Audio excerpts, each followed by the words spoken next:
Hi, I'm Maria and this is the Agile State of Mind. Welcome! We start our day with a daily scrum and we start our sprint with a sprint planning. Those are the two principal planning events in Scrum. There is a certain magic in coming together as a team, in stopping for a moment to think what to do next, in setting a goal and planning together how to accomplish it. Today, we will focus on how to make the most of the sprint planning. We'll refresh what's the input and output of a good planning session, and we will take a look at some common problems developers identify during planning. But first of all, we will see what the sprint goal has to do with our biology and dopamine. Let's start!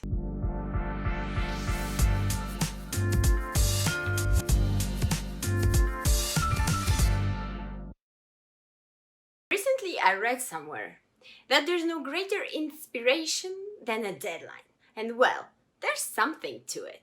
Atari founder Nolan Bushnell's quote says, "The ultimate inspiration is the deadline." For as much as we hate deadlines, they make us sharp and creative. They eat procrastination for breakfast. Or so I say. Duke Ellington said, "Without a deadline, baby, I wouldn't do nothing." Would you? I remember I was talking to a team once if they wanted to consider trying Kanban instead of Scrum. To my surprise, some developers told me they liked this feeling of a little pressure they put on themselves by the end of the sprint. And then comes this feeling of accomplishment. We did it, team! It does feel good, doesn't it? This made me think about why we feel good when we accomplish our goals. And I concluded the biology itself helps us. We get a dopamine shot every time we accomplish something we're meant to do. Dopamine's purpose is for us to get stuff done. There is a video on YouTube with a voiceover of Simon Sinek called The Good Life Chemistry, where he puts it greatly. Quotes, "This is why you must write down your goals. There is a biological reason for that. We are very, very visually oriented animals. We have to be able to see the goal for us to biologically stay focused. This is why it is so important that before we start a new sprint, we stop for a moment, plan it together, and define a sprint goal that we want to accomplish. We need to write it down and put it on a wall next to the sprint board." Well, in this day and age, our wall will be a virtual place, like Confluence, Miro, or Mural. Anyway, some place where we can see it. Okay, now we understand better why it is important to set the goal and why a deadline can help us not only accomplish it, but also feel good about it. Let's move on to the actual sprint planning. What are the elements of a well-planned planning session? Sprint planning can be divided into two parts, the what and the how. The first one is for deciding what goes into the next sprint and setting the sprint goal. The second part is about deciding how the team will accomplish the sprint goal. In the first part, that is the what, the whole Scrum team will decide which product backlog items to choose for the next sprint. This way, they will move them from the product backlog that is owned by the product owner to the sprint backlog, and their ownership will move to the development team. The input for the first part is a refined and organized product backlog. However, the product owner can also bring a draft objective they want to achieve in the upcoming sprint. It'll help keep the meeting focused. To decide what can be done in a sprint, we need to know the capacity of the team based on the past couple of sprints. It can be the velocity of the team, meaning the number of story points they do every sprint, or the throughput, which is the number of items they deliver per sprint. Moreover, we need to know the availability of the team in the next sprint. Vacation days or anything that might decrease their availability should be taken into account. It's all based on experience, hence the empiricism. By the end of this first part of the sprint planning, the whole team crafts a sprint goal to provide focus and direction for the team during the sprint. So the product owner brings a draft objective to the sprint planning, and afterward, the development team decides how much they can do in the sprint and agree on the sprint goal with the product owner.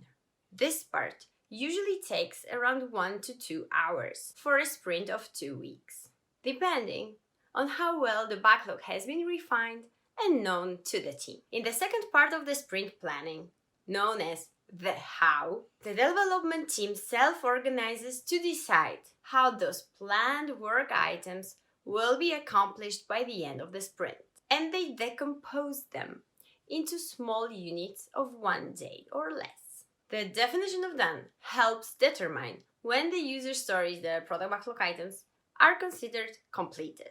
They can ask the product owner for clarifications and make trade-offs. The output of the second part of the sprint planning are sprint backlog decomposed into small units and a plan to accomplish the sprint goal. Altogether, the sprint planning session can take up to 4 hours for a sprint of 2 weeks, and respectively more or less for a longer or shorter sprint. Usually, though, it takes less time. So I asked a few developer colleagues about some common mistakes they see with the sprint planning and how to fix them. Here are some anti-patterns from the front line. 1.